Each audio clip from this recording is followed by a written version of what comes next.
you probably heard us talk a lot about collaborative versus competitive. Okay, being in a collaborative state, being in a competitive state. Who ever had the experience where you go out, walk into a venue, and immediately assume everyone hates you? Raise your hand. Okay, that's the default, right? Who here even experienced that walking into this room here? You don't know many people, you're like looking around, where do I stand? Me versus, raise your hand. All right.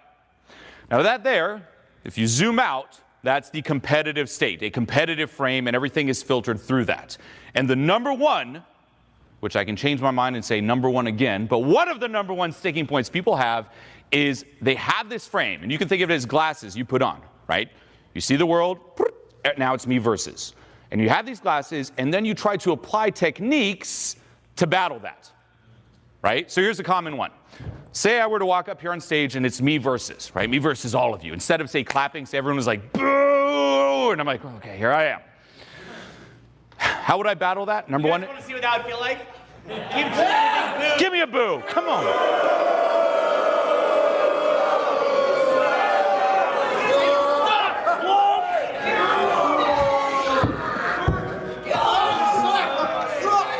Bring back Father James.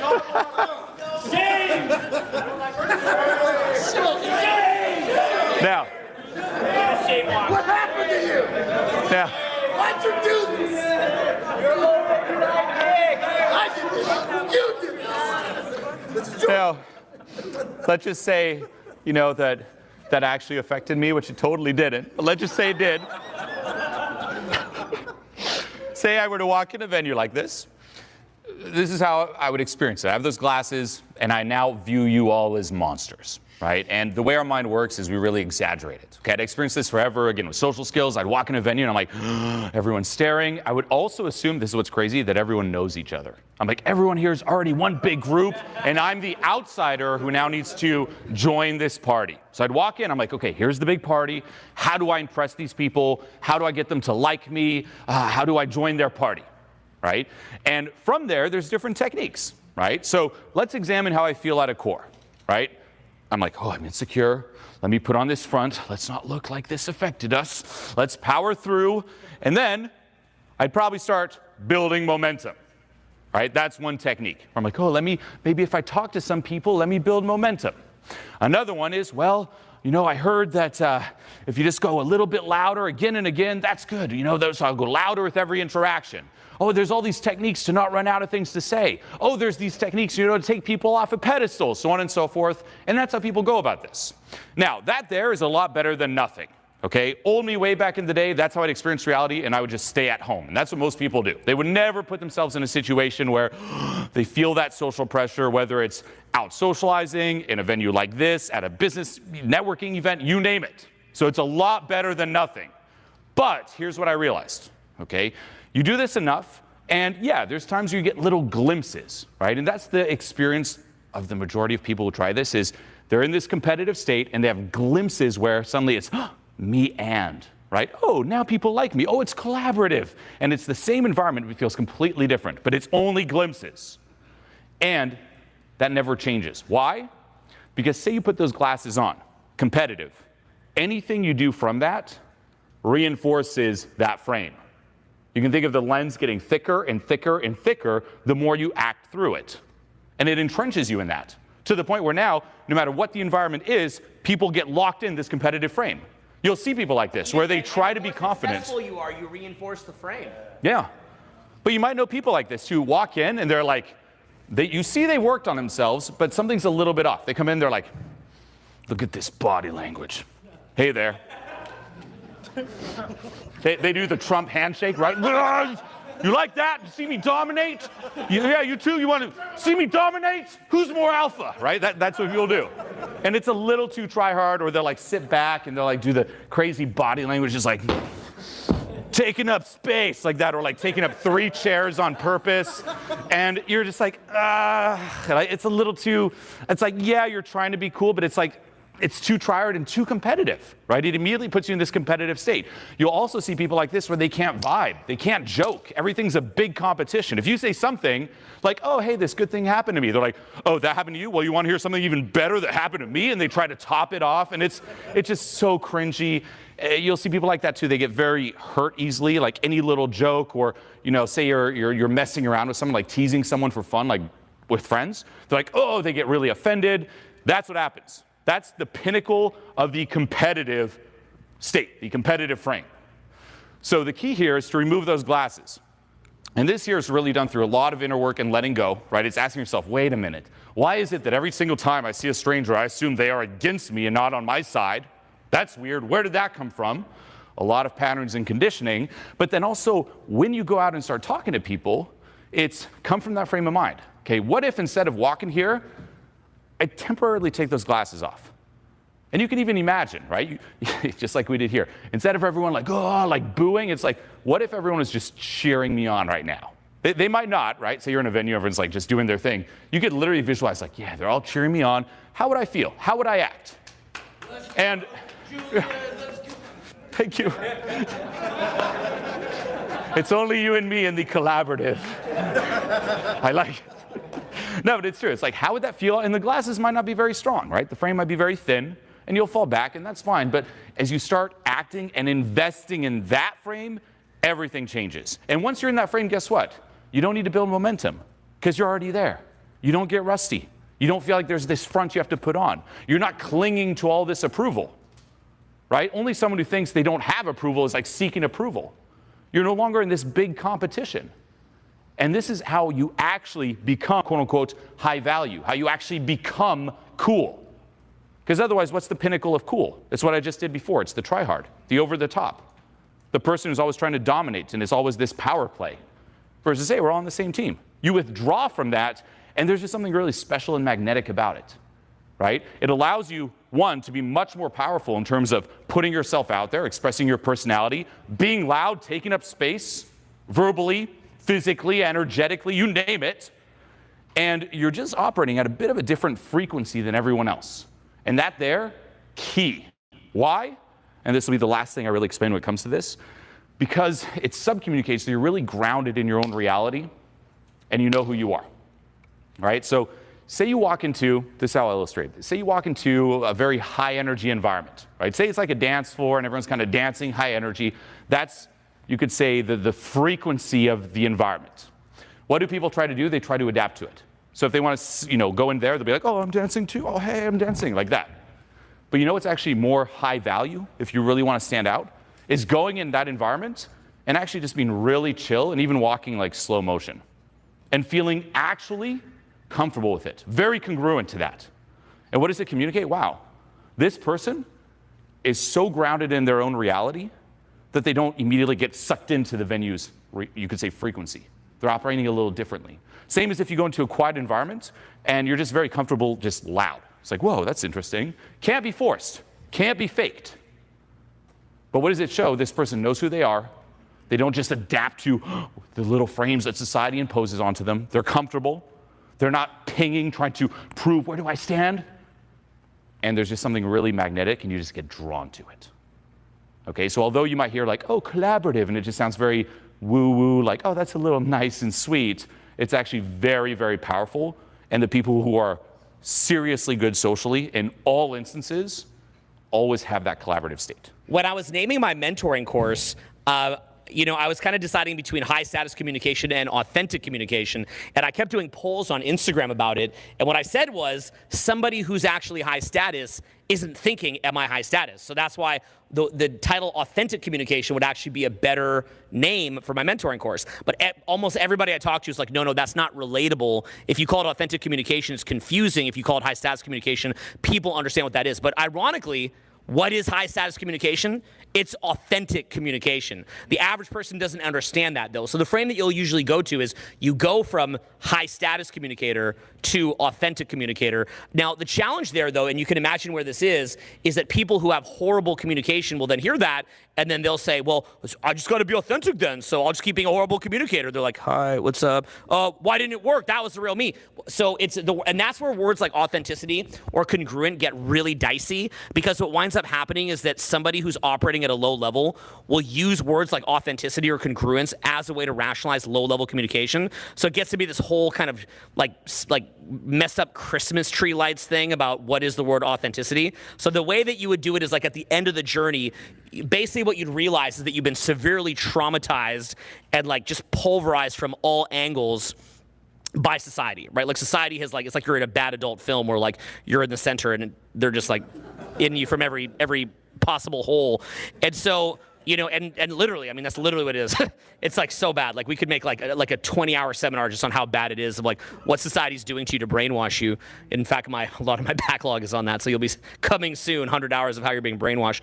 But point being is that you would kind of unwire that brainwashing that has put you, you know, into this really nasty state. And there's a lot of reasons why that happens. And you kind of clear that. So a lot of becoming authentic is it is learning, but it's also unlearning. It's actually amazing how much unlearning it is, right? So a lot of time when we're doing our trainings, you know, people will say, well, what's the exact step? And we say, no, why don't we just kind of like help you to unlearn certain things and then you'll naturally do it. Like this is sort of a big thing that would confuse some people about my content or Julien's content is a lot of the time, it's less about teaching you what to do and it's more about getting you to unlearn these horrible unconscious parts of conditioning that you've learned, and then you naturally just do well. Like we happen to believe that if you actually just unwire a lot of this horrible conditioning, the kind of communication that you want or kind of skills that you want or results that you want are naturally in you. So we really put a big emphasis on unlearning certain things rather than saying do this and that, and then the person's a freaking mess and so on and so forth. So one thing that Julien was making a point about here was he was talking about how, you know, you get into a venue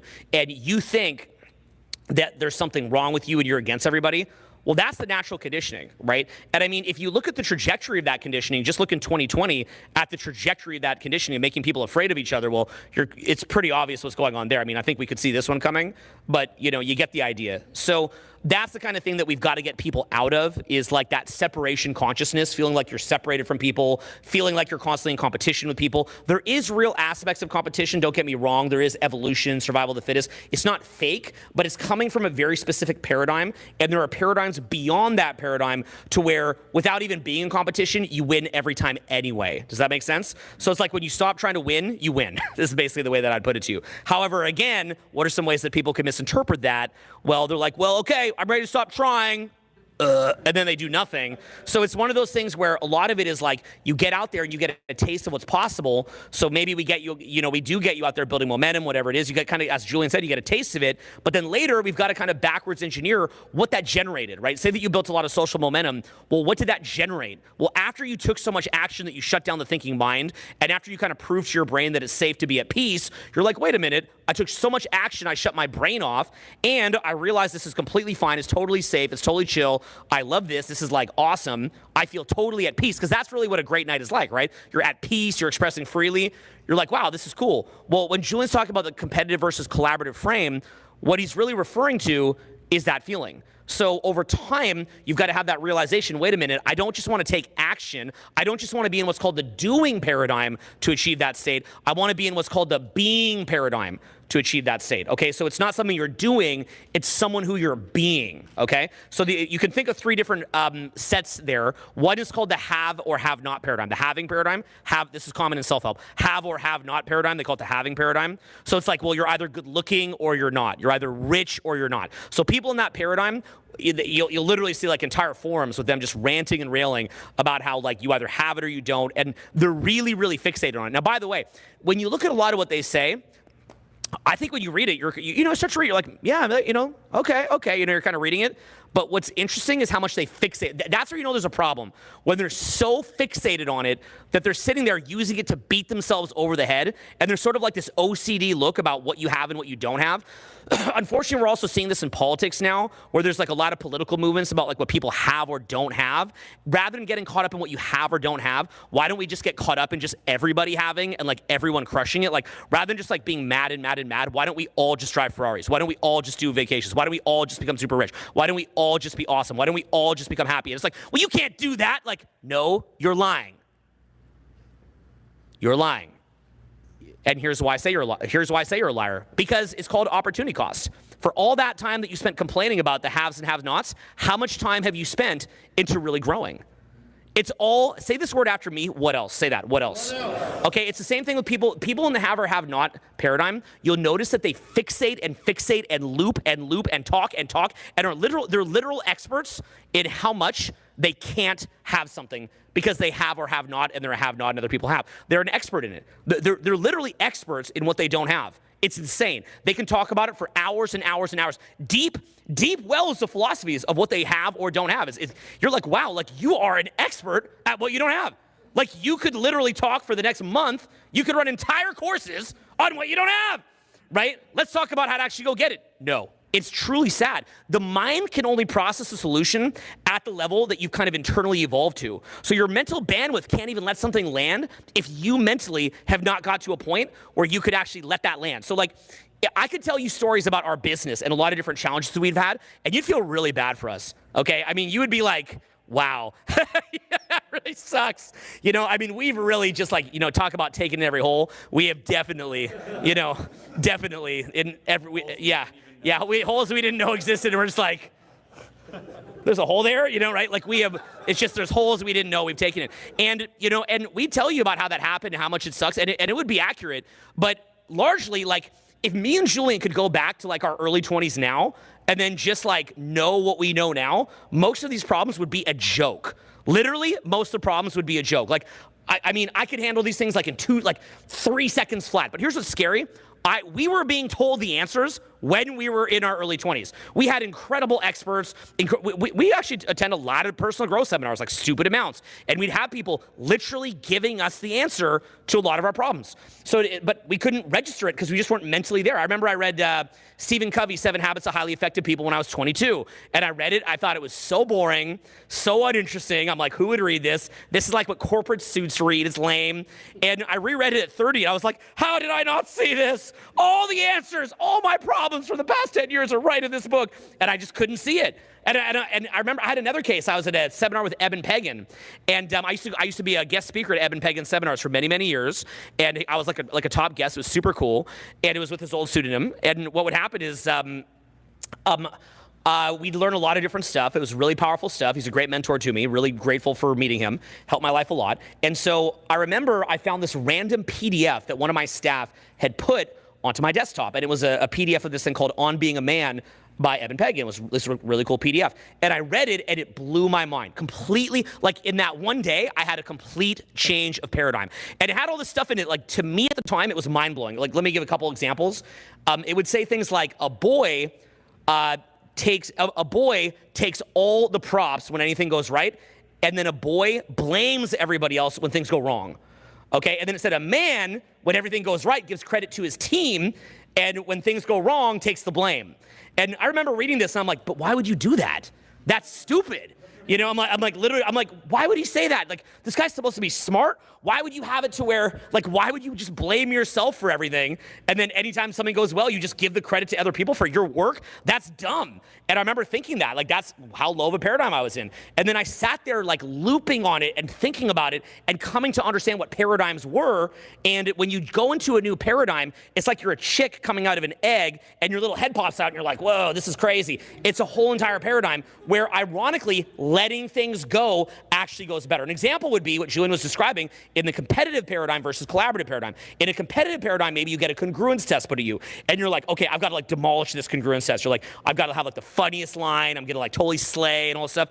And so you have it, and then you say it, and you do slay, and it's like pretty cool, right? Maybe you meet someone who intimidates you, and you just start clowning them, and they clown you, and you clown them, and you kind of win the little war. And I mean, we did this and taught it for probably half a decade. It was super fun, and it was really cool, and we got good results. But later, when you go in the collaborative paradigm, people diss you, and you're like, and then you forget that it happened. Like, that's like my average response to things is just like, it's like, you know, right? And then, like, that's it. And ironically, it works better to do that. But the problem is if you fake it when you're not there, you're like that, and then everybody knows you're faking, right? What do the kids call these? You be capping or something? You're capping or something? I'm 41. I'm bald. I don't even know. Anyone with my hairline doesn't know the word capping. But anyway, I think I heard it somewhere. So, okay, so you see the idea. I'm just getting closer to the phone thing here. So, what's up? Can everybody say hi to everybody live right now? What's up? Okay, give me a loud one. Could everybody say hi to everybody here? Awesome. Yeah, it's really fun to be out here. Yeah, so you get the idea, okay? So you get the idea. So basically what would happen is like, I mean, you can even follow me for a bit if you just make it interesting. So the basic idea here is that, you know, you get to a point where you're trying to be competitive with everything all the time, but what winds up happening is that you're actually making life harder on yourself. So for example, when you're like, okay, I'm not gonna take the blame, I'm gonna blame other people, you think it's making life better, it's making life worse. Because even though in the moment you might take that blame off yourself, you look like a child and people can't trust you. People at a high level knows what it means when Tom Brady thanks his mom and his dad and his team. Okay, do we all know? Are we like, really? It's Tom Brady's mom did this? Right, like we get it. Like, how come my mom? What the F? How come I didn't win the Super Bowl, Mom? Right? Like, you know that he's being gracious, he's being humble. Yes, his mom played a super duper important role, but it's not as though if your mom did what his mom did that you'd have the Super Bowl, and everybody knows that. So by him just saying, you know what? I want to thank God. I want to thank, you know, my parents. You know, my greatest role model is my father. I want to thank my team. It just puts him a peg even higher, you know, as opposed to somebody who's just like, I did it. I did it. What? You know, right? Like imagine Tom Brady's like 7 rings in. He's like, what? You know, just doing that. I mean, it'd be funny. Yeah, like it actually got to the point where like, yeah, like who's the best? Like, it actually got kind of funny to the point where when he actually did get drunk like that one time and he was throwing around the Super Bowl trophy like on the boat, we were like, oh, good for you, man. You're partying a little bit. You're letting loose a little bit, right? At this point, it would actually be awesome to see Brady like, I'm #1. Like, that would actually be epic, right? But that's like one time, not every time.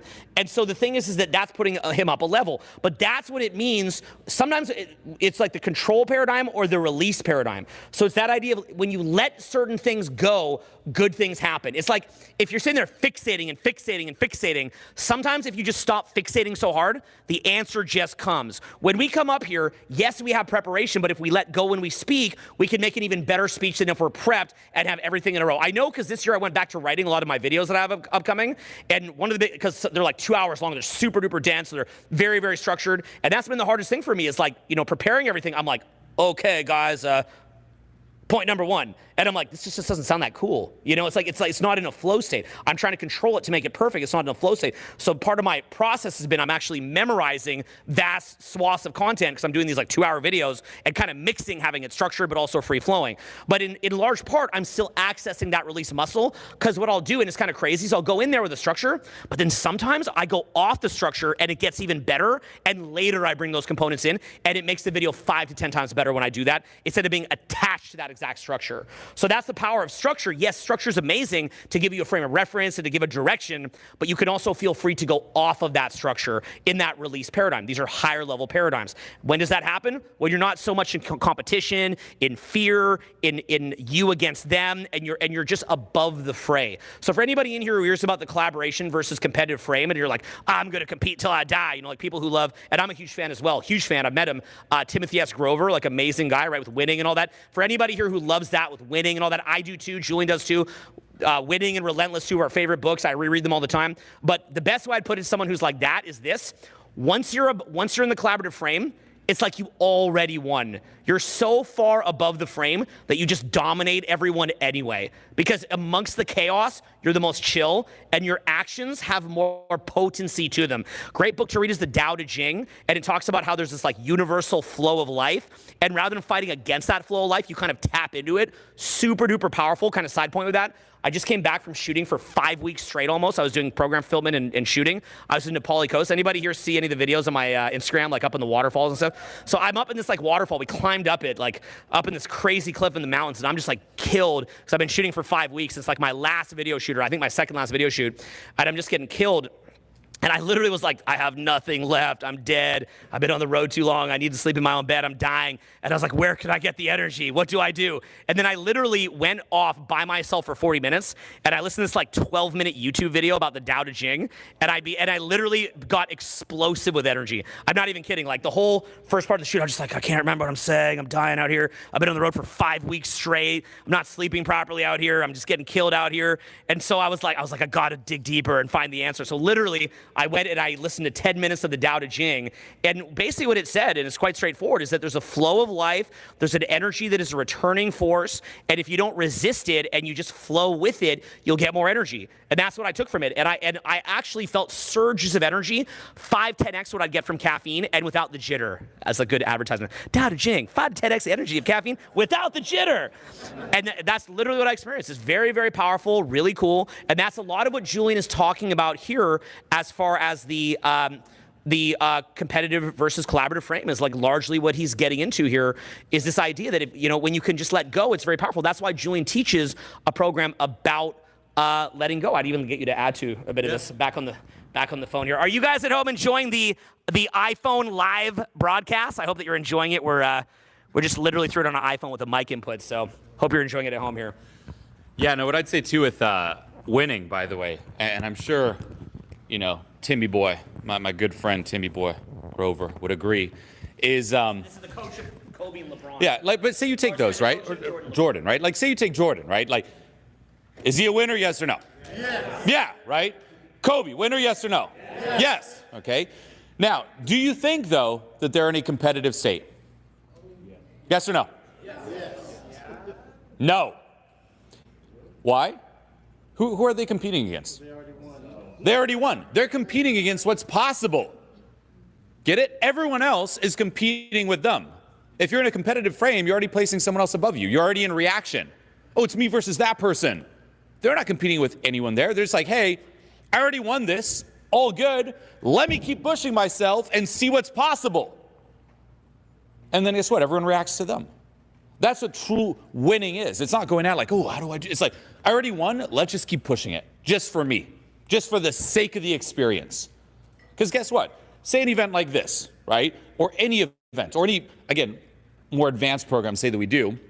Like, sure, there's a ton of preparation. When I go in there, I'm definitely going to push myself to take it to a whole other level when it comes to teaching, speaking, explaining different concepts, like what's possible. But I'm doing it from that framework of, hey, we're on the same team. I already won. It's going to be amazing. We all already won, and let's keep pushing it. It's not to impress.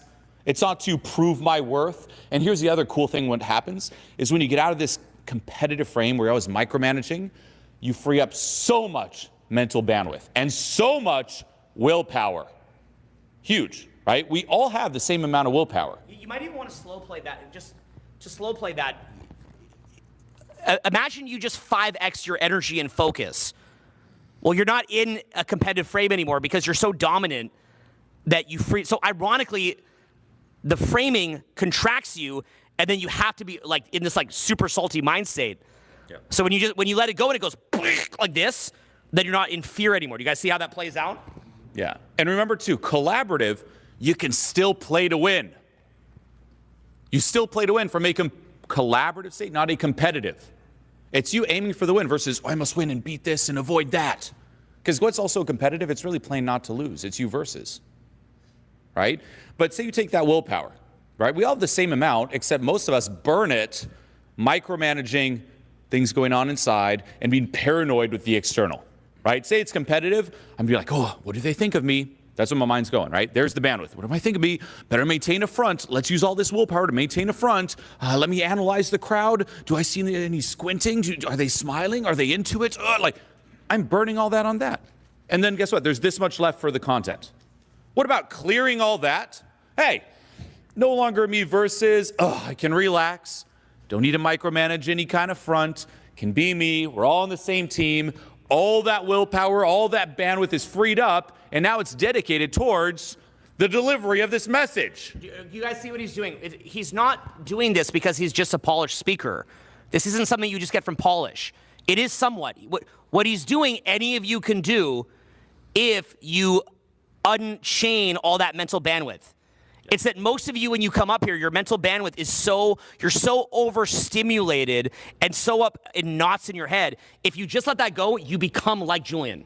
And it happens almost instantly. So a lot of training in public speaking is less to do with learning and it's more to do with unlearning. Does that make more sense? Yeah. And just take that example too of momentum, right? What Owen said. It's like you take so much action, it shuts off the thinking brain. That's true. You take a lot of action, you'll get those glimpses where your mind just shuts off and you get this glimpse of, oh, no mind, collaborative, all those worries, all that micromanaging's gone. Great, right? An amazing tool if you're in that paradigm. But guess what? That's what letting go does, right? I'll pull a Joe Biden. That's what letting go does, everyone. Right? It's true. That's what it does. So when you go out, guess what? There's not all that chatter. And then you're just always like that. It's not this thing you need to force and spike up and build up to. It just is. And if you think too, again, there's emotional skills, analytical skills, right? You can also think vertical, horizontal, or foundation and what you build on the foundation. This is the foundation. It's getting out of your own way, being in a collaborative state, putting your true self out there. That's the foundation. That's the vertical. That's what sucks people in. They're like, wow, something's really different with this person. And then, of course, yeah, you can polish this, right? You can polish the words you use. You can then apply, for example, public speaking tips and tricks, and that's great, right? How do I move things forward? How do I explain it better so it clicks here? That's the horizontal, moving things forward. But that comes after. If you don't have this foundation, all those little things only highlight the fact that you don't have this foundation. Right? By the way, that's also the problem that we deal with as teachers, because any sort of like, whether it's like a podcast collaboration or a media piece or anything like that, not that we do a lot of media anymore, but media's changed. But, we used to. And things like that, they're like, give us 3 tips for public speaking. And like to me or Julien, it looks like a joke. It's a joke because they're asking us within that paradigm. They're like within a limited paradigm, they're trying to solve it. But then to explain the larger paradigm can take an hour. So that's also what entrenches a lot of this dumb content, is that the average person doesn't want to hear a 1-hour speech to just begin to understand what the higher level paradigm is. They're like, look, that's great. Just give me my just shut up and give me the tip. Like, I got a speech in 10 minutes. Can you give me the tip? So, right? Sounds like my love life or something, So it's like, but it's like literally, it's like, that didn't make sense. So somehow the tip is in there. So anyway, but yeah, but it's like literally, it's frustrating for guys like myself or Julien. Like, I mean, even our main CMO, Alex, he's always like, tell me what you're going to talk about at like Summit. And I'm like, it's like I don't even know how to explain it in like 3 quick lines, right? Like, it's actually a problem. So that's another thing to consider, is like, in many ways, because a lot of this is a little bit harder to explain, it's like, it's very gettable. Like, it's not rocket science, but it just takes a little bit longer to understand. What winds up happening is you never get that information. And the funny thing is, like, top level public speakers or communicators or people working on their social skills, all those people would understand this clear as day. But they get a fear that the average person won't understand it and that they won't get a big audience. But we're kind of crazy like that. Like, we're just like, who cares? Like, we're just gonna do what we're gonna do. So that's why we teach at that level. But it's also why we connect very, very deeply with the people who we teach, is because we will go to that level. So it's like what you lose in breadth, you gain in depth, which has been like a really amazing thing for us. Like, if you actually think about it, we're an 8-figure business that operates off YouTube channels that, like, while being very big compared to the average person, are really not that big. Like, most of our clients who we coach have 1 million, 2 million, 5 million, 10 million, and we're sitting there with like a couple 100,000, but we actually have a bigger business than a lot of them because we have depth. We have depth of connection. So we actually try to really give you guys like what from our personal point of view, from, combined like almost 40 years of doing this, what we feel is going to help you the most. So that's kind of what we're getting at here. Yeah. Thanks, man. Yeah.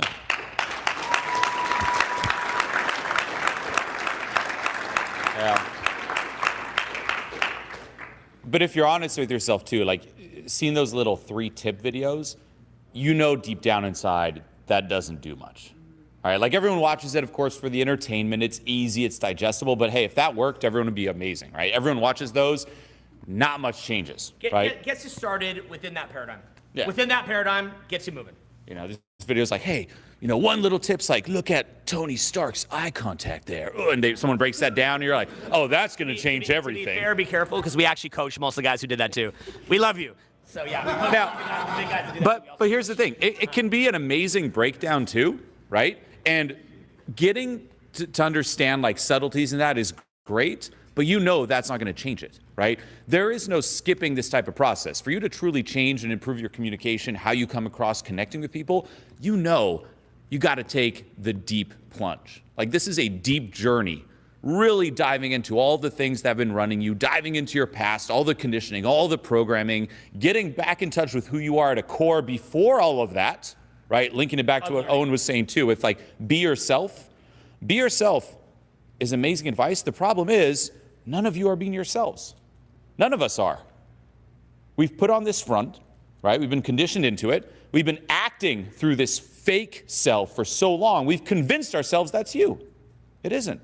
Being yourself actually means unlearn the fake front and rediscover your true self, who you were before all the stifling, who you are still today in those little glimpses where you do feel comfortable, right? Perhaps with close friends, family members, suddenly you do unleash, right? Or if you build momentum, you have those glimpses where, oh, you're loud, you're charismatic, you're fun, you're not forcing it, it just happens. Well, what's getting in the way? What's blocking you from doing that? Why is it that in some situations you can just be loud, put yourself out there, and in others, you just freeze? That's a good first audit. Start noticing, oh, around who do I start getting stifled, right? Those are known as success barriers, right? Your ceiling of success. Around this person, I feel comfortable, here I feel stifled. In this environment, comfortable, and this one stifled. Audit that. And then the goal isn't to fight against the stifledness, it's to identify where it comes from and to let go of it. It really all starts there. And then once you're in touch with that authentic part of you, you can start polishing it, right? Getting a feel for it. One of the best exercises, by the way, when it comes to social skills, if not the best that you can do at home, is, no joke, create your own podcast. No joke. You don't have to publish it, but treat it as if you did. Say you had to do one 1-hour episode per week. Like, take it seriously. Say right now you were actually going to start a podcast. You pull out the camera, you do the setting, you sit down, and you have 1 hour you have to fill and just riff. That there is going to be really challenging. Again, you don't have to post it, but then watch it after. And you're going to see, wow, okay, how am I going to fill this? Okay, here's some funny parts, here's some serious parts. Oh, is it too boring? And watch it as if you're a viewer, analyze it, and then do it again. Wow, next week I also got to fill out another hour of content. And the next week another one. Now here's the cool thing. Once you start doing that, you start getting a feel for all the different shades of your personality. Again, this has to be, though, based on authenticity. Like, this is the polishing, more technical side on top of that. But then you can start seeing, oh, let me polish that, let me change that, that was a cool part, let me tweak that. You might start looking at other podcasts, and guess what? You're going to see a whole other layer to those podcasts, where instead of just viewing it for entertainment, now that you actually have some experience doing it, some references, you're going to start seeing, oh, they did that there. Oh, that's what I did there. Oh, that's what they did to deal with that. Things you wouldn't have seen prior. It actually unlocks levels to your focus, to your RAS. Right? The same as, again, Owen was saying, you could go back to a video and you're like, oh, I see it at a totally different level. The same thing will happen here. Then you take that data, you apply it to your podcast. You look again, you learn more, and you just go deeper and deeper and deeper that way. That there will expand your personality, your charisma like no other, and you'll learn so much in terms of the little subtleties and nuances. It'll also start getting you thinking of, hey, what can I say? How are you going to fill an hour? You're going to start taking notes, right? Most of us, we experience so much, yet we forget so much, simply because you're not tracking it. It's also why a lot of our proper programs we do are exercise-based, wired into you. Yeah. Right? Yeah, in free tours, we do a lot of talking for fun for social media, but in proper programs, it's like 90% exercises. Oh, yeah. Yeah, like I've been training people with social skills recently again. And again, communication, networking, you name it. That was the first exercise I gave them. Everyone create your own podcast, let's go. And suddenly you just start seeing people like, whoa, I didn't notice I did that. You also learn a lot about that you don't even know about yourself, right? A lot of people, for example, this is a killer when it comes to social skills, is they have a terrible default face, their expression, right? When they're not doing something, they might just be like, or just like they look sad or beaten or just dead inside or weird or creepy. And they've gotten so used to it that the internals are adjusted to, this is my normal face. And suddenly they see it and they're like, what? And just a little tweak like, hey, how about I had a bit of a smile? A hint of a smile, game changer. Right? But that there, once more, it's built on the authenticity. But also, again, back to that last point, track interesting things that happen. Right? We all experience tons of interesting things. If you think back to your week, right? What were 20, 50 interesting things that happened? Can't find 50, you're missing out. They're there, you're just not seeing it. What are 50 things you could pile into that podcast? But here's the cool thing with that exercise. You know next week's coming. You give yourself a day, you're like, wow, I better start taking notes. You're going to have that in the back of your mind throughout your day. Things that happen to you, things you see, people you talk to. You might even watch a movie and be like, oh, that was interesting. Let me make a note for the podcast. You'll never run out of things to say, right? It's actually impossible to run out of things to say. There's always something going on. Even at a most basic level, that little voice in your mind, right? That's the single biggest example of the whole, like, when you're at a lower paradigm, you're so much in competition that it's actually holding you back. Like, stop and consider that the biggest single question that we get in this stuff is, how do I come up with things to say? Let that land for a minute, how crazy that is. When in reality, you have a whole lifetime of things to say. Imagine also when you dream, how much your brain is coming up with, right? So literally, that's the example of unlearning. Like from that framework of being all tightened in a knot and being anally retentive, you can come from a standpoint of like, well, tell me what to say. And we can do that so that while you're like up in your head, you're like, thing number one, and we can show that to you. But at the same time, like, it wouldn't really be responsible of us to only show that. But what'll happen is you'll get a lot of really messed up feedback because people who will show you that, they're like, Julien was teaching social skills. We asked him what to say, and he wouldn't even give you a straight answer of what to say. I'll tell you what to say. You sick of just all this woo-woo? I'll tell you what to say, right? And that appeals to a low paradigm mind. And in reality, what they're doing is just marketing. And what we're doing is we're trying to show you how to elevate. And that's fair enough because there's always, a person for that kind of teaching. And I think that's amazing because people are taking action. So I think it's great. But you got to understand, for us, having taught for all these years, if we were teaching at a level of like, back in 2003, we taught this, and we still do, and like that's all that we figured out in all this time, that would be very, very limiting. So we'll always, when we're teaching somebody, give them a couple things to say to get them going. Don't get us wrong. I'll tell you things to say right now. You read books about the stuff, you find stuff to say. It's really not rocket science. But what we really want to do for you is get you to the point where we can loosen that mental knot, get you into your release muscle so you have endless things to say, so that you're just like us sitting up here improvising. And in case you can't figure this out, we could do this all day, every day, till we die, okay? We would not run out of things to say 16 hours a day till we're dead. We could do a real challenge of that. You could put us in a nightclub. We will never run out of things to say. It is infinite. It will never stop. It is like the Shakespeare monkey hypothetical experiment of what they come up with. That is us. And then be like, well, what's the three things? We're like, no, right? It's like, we're like the paradigm, and they're like, this is stupid. We're like, it's not stupid. Like, well, what are you talking about then? We're just like, just sit down. So that's the problem when you've taught too long, is that you actually learn what works. That's the freaking problem. When you taught this long, you don't just get to keep feeding the system and feeding the limitation, right? It's like how McDonald's just kind of feeds people what they want. It's just like, take that Big Mac. Like, yeah, give me that Big Mac, right? It's like, it's not really what they need. It's just what they want, right? We're not trying to give you what you want. We're trying to give you what what you need. Look, you need something to say, who lies more? This person or that person, whatever. Like, that's all out there. You can find that in 5 seconds. That's not going to solve your problem. So what we're looking for is to teach you how to talk and talk and talk with complete fluidity, total freedom. Like, loud voice if you want. That cuts to the phone, won't get all that, but like, it's like an opera singer. We'll show you all that stuff, show you how to be punchy, show you how to be poignant, show you how to use emotion, show you how to have no hesitation, show you how to be infinite, show you how to release, all that kind of stuff. We want to show that to you. That's the level that we want to get you to. So we have a very, very high standard and a very, very high expectation for you. And we don't just dumb down for you or see you at your lowest version of yourself. We really see you at the highest version of yourself because we know that you can get there because we know from experience. Yeah. And think too, back to that competitive, right? Again, what do I say? What do I say? Okay, actually one more thing. If you really had nothing to say, you'd be quote unquote enlightened.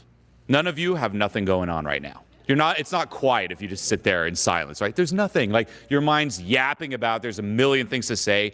Even by the mere fact you've been alive this long and experienced so much, it's an injustice towards life, the fact that you have nothing to say about life, right? It's like, hey, you've been alive X amount of years. Anything to say? No. Just life? Tell right? me what to say. But say it's that competitive state, right? Say it's like, because this is what happens, right? We have that bar. It's like, is this good enough? No. Is that good enough? No. Say the bar is really high. And let's just say you actually pull it off. Say everything you say is suddenly just like really, really over the top, just perfect, right? Say there's even studies like human psychology. If you actually say things using these words, it actually speaks to people. And say you study all that and you pull it off. You know how that'll come off? As fake and try hard. It's like, wow, that's so quote unquote perfect. It's weird. It's too try hard. Who tries that hard? Uncanny Valley. Do you know that one? Yeah. Uncanny Valley is where in animation, as they get more and more lifelike, it looks more and more awesome, up to the point that it looks almost lifelike, and then people feel a revulsion and like they want to throw up. Okay, I think there was a movie called Beowulf with like, maybe it was Angelina Jolie or something, and a lot of people were just like, and another one that I actually really, was like a beloved movie to me, but is weird, was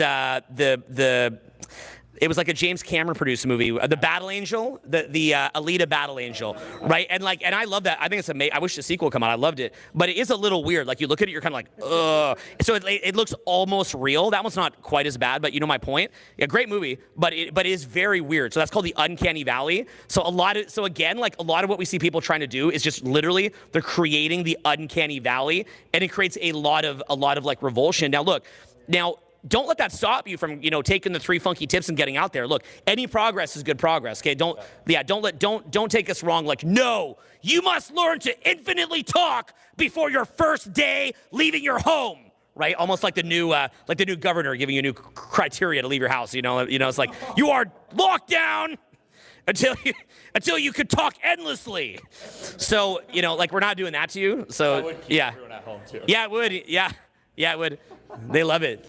Some governor out there's like, interesting. I like this. This is great. But it's like, but it's a genius. But you see, so we're not saying that. Look, get out there, go try stuff, go fail, be the Uncanny Valley person. We've done it, so that's fine. We just want to show you what you're shooting at in the longer term is really what we're trying to do here. Oh, and by the way, the last little point about that too is, if you remember what I was saying earlier, I actually didn't finish the story. I had that PDF from Eben Pagan put on my desk. I read it, the whole thing of like, if you're a boy, you take the credit, or you take all the credit, defer blame, all that. This is the end of that story. That's really the key to you processing this is this. Your brain can only process what you have, like something that aligns to the current paradigm that you're at. What does that mean? Here's what it means. I call up Eben and I said, hey, I read this PDF that one of my staff put on my desktop. It's mind-blowing. This program looks incredible. And he says, oh, and I'm going to send you the DVDs overnight. And I was like, I'm actually moving. I'm literally moving tomorrow. You don't need to do that. He's like, no, I'm sending them. I'm like, okay, thank you. So he sent them. And I was watching the DVD version of what was on that PDF. And I think it was disc number 3, he literally says, oh, and by the way, guys, and it was like this mind-blowing program. I loved it. He says, by the way, guys, if you'd like to see the real-life version of this, Owen is actually sitting in the front row, and you could go talk to him about this. And I was like, like it's like this was like the most mind-blowing thing I'd seen, and I was there.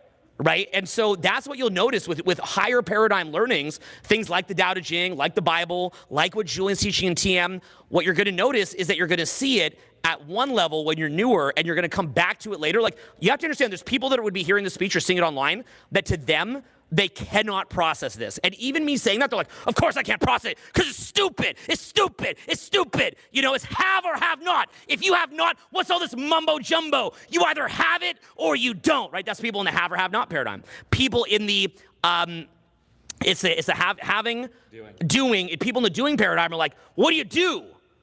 What do you do? Tell me what to do. I want to know what to do, right? So again, they can't hear it. As you move into the being paradigm, it makes complete sense. But you've got to be at that paradigm. So when I had read that stuff, because that was up paradigm for me, I couldn't even process it. There's some of you in this room who totally get this right now, and you're like, oh yeah, I get it. Like for some of you, you're like, yeah, I'm doing this. For some of you, you're like, oh, I see the next level. And for some of you, you're like, I have no idea where to start, okay? And some of you are at that point. And some people at home watching it are thinking this, like, you'll see the comments. This will be posted online. You'll see the comments. Some people will love it. Some people will hate it. And you'll have been here like, how could they hate this? This is awesome. Like, these guys just came out here. They put a free video. Like, what is wrong with you? What happened to you? What happened to you that you're this angry? And it's literally because they're in that have or have not paradigm. And anything up paradigm from someone in a lower level paradigm is like the demon to to them. It's like the demon. And even hearing this out of my mouth saying it, they're like, you're just saying that to trick me. I don't have it. You're giving me false hope. You're saying it to trick me. You're a trickster. And they're literally saying that. And like they'll see this and they'll get super angry and they believe it's completely true. And for some of them, they'll go downhill and their life will go to complete garbage and total nightmare. For others, they'll actually come back years later and they'll go, I get it. And some of them will, and it's a sad, but you can't save them all, right? You can't, and look, I'm not saying that we're 100% on point, but we've been doing this a long time. We've seen a lot of stuff. We had our elbows in the mud a lot of years, and we still are. So this, what you're learning right now, is what we've learned over many years, but it's higher paradigm learning is really what you're getting here, but you've got to keep moving up the paradigm to resonate with that, and what you're going to find is that as you move up paradigms, you are going to get your eyes open to so many ideas. There will be so much you learn, things that you cannot see right now, and you will look at society as so ill because our society is sick, and a lot of it is running at a lower paradigm, and people in lower paradigms are running around like chickens with their heads cut off, like, how do we solve the thing? How do we solve the thing? How do we solve the thing? And you're looking at this, you're like, you are crazy, and they're like, you know, and they're just out of their freaking mind. And these are like our leaders in many cases, and that's what we're dealing with. And literally, even they'd hear this like, stupid, and like they just don't get it, right? We're supposed to have leaders at a high paradigm, but guess what? If we're in a low paradigm collectively, how could we even see someone who's talking at that level? We can't. And that is why learning this content is the most important thing in the world you can do, in my view, because you've got to embody it to share it to others. And when you share it to others, you change the world, and we don't get destroyed like we did in the past year or two. So this is really, really key, guys, that you do this. Thank you. Super, super, super duper key that you're getting this level of thinking. It could be in any area. It doesn't have to be this, but you get the idea, okay?